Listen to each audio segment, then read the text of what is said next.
அனைவருக்குமே வணக்கம். சற்று முன் கிடைத்திருக்கக்கூடிய ஒரு மிக மிக முக்கியமான செய்தி ஒன்று வெளியாகி உள்ளது. சற்று முன் செந்தில் பாலாஜிக்கு நாள் குறித்த உச்சநீதிமன்றம் 7 ஆண்டு சிறை தண்டனை இது மாதிரி பார்த்தீங்கன்னா செய்திகள் வெளியாகிருக்கு. ஏற்கனவே செந்தில் பாலாஜி அவர்கள் சட்டத்துக்கு விரோதமான பண பரிமாற்ற வழக்கில் தான் சிக்கி ஒரு 1.5 வருட காலங்களாகவே மொத்தமாகவே ஒரு 471 நாட்களாகவே புழல் சிறையிலிருந்து இருந்து இப்போ நிபந்தனை அடிப்படையில் ஜாமீனில் இருக்காரு. இதை தொடர்ந்து பார்த்தீங்கன்னா அமைச்சராக பொறுப்பேற்றது தான் ஒரு மிகப்பெரிய கேள்வியாகவே இருந்திருக்கக்கூடிய சூழலில் தான் பார்த்தீங்கன்னா இது இருக்குது. திமுகவுடைய அரசும் செந்தில் பாலாஜி தரப்பும் பார்த்தீங்கன்னா எந்த ஒரு பதிலும் அளிக்காத நிலையில் தான் இப்போ அதிரடியாக பார்த்தீங்கன்னா செந்தில் பாலாஜி அவர்களுக்கு நாள் குறித்து வைத்திருக்கக்கூடிய நீதிமன்றம் பார்த்தீங்கன்னா அதிரடியாக மீண்டும் புழல் சிறைக்கு செல்லதுக்கான அனைத்து ஏற்பாடுகளும் இப்போ நடந்துட்டு இருக்கு. இப்போ அமைச்சராக இருந்தபோதே பார்த்தீங்கன்னா இப்போ 40,000 கோடிக்கு மேலே பார்த்தீங்கன்னா ஊழல் மின்சாரத்துறையில் நடந்திருக்கு அப்படின்ற மாதிரி அன்புமணி ராமதாஸ் அவர்கள் பார்த்தீங்கன்னா சமீப காலத்தில் ஒரு செய்தி ப்ரெஸ் மீட்டில் சொல்லியிருந்தார்.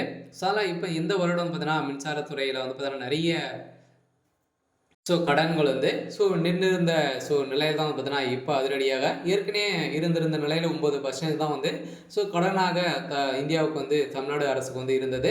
இப்போ பார்த்தீங்கன்னா 53% பார்த்தீங்கன்னா நின்றுருக்கு. இந்த நிலையில் தான் இந்த 40,000 கோடி மெகா ஊழல் பார்த்தீங்கன்னா நடந்திருக்கு. ஏற்கனவே பார்த்தீங்கன்னா அதானியுடைய விஷயத்திலும் செந்தில் பாலாஜி அவர்கள் எங்களுக்கு எதுவும் தொடர்பு இல்லை அப்படின்ற மாதிரி பேசியிருந்த நிலையில் தான் பார்த்தீங்கன்னா இந்த கான்ட்ராக்ட் மூலமாக பார்த்தீங்கன்னா சூரிய ஒளி சக்தி மூலமாக 40,000 கோடி ஊழல் நடந்திருக்கு அப்படின்ற மாதிரி இப்போ தகுந்த ஆதாரோடு சிக்கியிருந்த நிலையில் தான் இப்போ செந்தில் பாலாஜி அவர்கள் பார்த்தீங்கன்னா மீண்டும் புழல் சிறைக்கு செல்ல போகிறாரு. திமுகவுடைய தலைமையகமே இதற்கு உறுதுணையாக இருந்திருக்கு.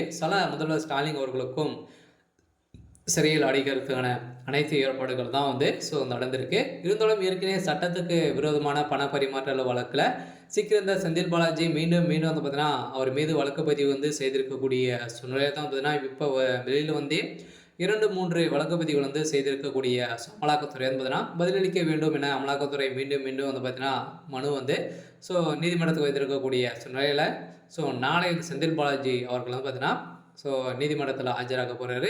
இந்த நிலையில் கைது செய்வதற்கான வாய்ப்புகளும் இருக்குது. நீதிமன்றம் என்ன தீர்ப்பு வழங்க போகிறாங்க அப்படின்றது தான் பெரிய கேள்விக்குறியாக இருந்தாலும் செந்தில் பாலாஜிக்கு நாள் குறித்து வைத்திருக்கக்கூடிய சூழ்நிலையில் கூடிய விரைவில் செந்தில் பாலாஜி அவர்கள் கைது செய்ய போகிறாரு.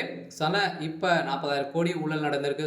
அதனுடைய விஷயத்தில் திமுகவுடைய தலைமையகத்துக்கே பார்த்தீங்கன்னா தொடர்பு இருக்குது அப்படின்ற மாதிரி செய்தி வெளியேறிந்த நிலையில் இப்போ அவங்க இல்லை அப்படின்ற மாதிரி சொல்லியிருந்த நிலையெல்லாம் இப்போ தகுந்த ஆதாரங்கள் சிக்கிருக்கு. அதில் செந்தில் பாலாஜி அவர்கள் வாக்குமூலம் கொடுத்தாரு அப்படின்னா திமுகவுடைய தலைமைக்குமே வசமாக சிக்கக்கூடிய நிலைக்கு தள்ளப்படுவாங்க.